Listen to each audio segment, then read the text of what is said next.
Just before I went, I'd heard that Shirley Jackson had been published in a Library of America edition, which I'd got with me. And I don't know if you know these books, but they're little thin black books with paper thin, with kind of rice paper pages.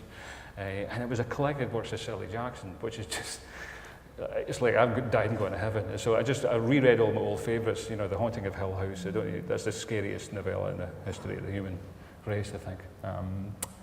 We Have Always Lived in the Castle. Wonderful stories that I hadn't seen collected before. The last thing she wrote was a story called The Possibility of Evil. And like all her stuff, it's really quiet and nothing much seems to happen, and it just sends the most terrible chill through your soul.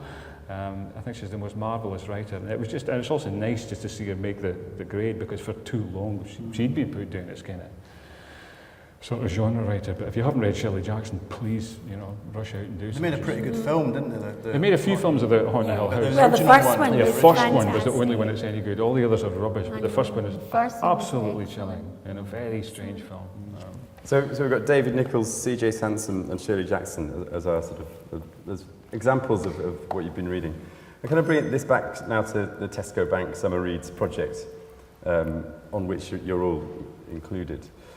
I mean, I was interested to see that Frankie Boyle had won, and it raises a question for me about, you know, who's reading what, and so these things are always interesting when you get the public voting, and you so half of me is cynical and I think, well, you know, all Frankie Boyle's mates were voting online.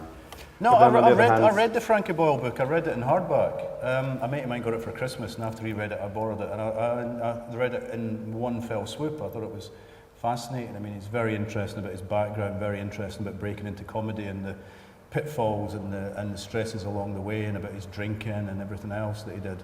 But it is written with that, you know, if you like Frankie Boyle's comedy, you're going to guffaw throughout the book.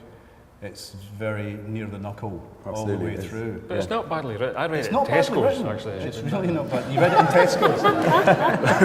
Hey, that's more product placement. Another chapter But everything it's you went pretty in. well written. It It's is much well better written. written than It is extremely well written. And he's just, I mean, today there's a new comic coming out that's actually been started by a Glaswegian comic book writer called Mark Miller, who's also on the list with Kick-Ass. He's put the money up for this comic, and one of the strips is written by Frankie Boyle. Wow. Another one's written by Jonathan Ross, and I think it'll be very interesting to see what kind of stuff Frankie Boyle is writing about. It seems like he's moving away from comedy into wanting to be a writer. Yeah. So back. Well, if you include comic books and writing, Don, maybe you don't. You don't need a competition, but poetry next.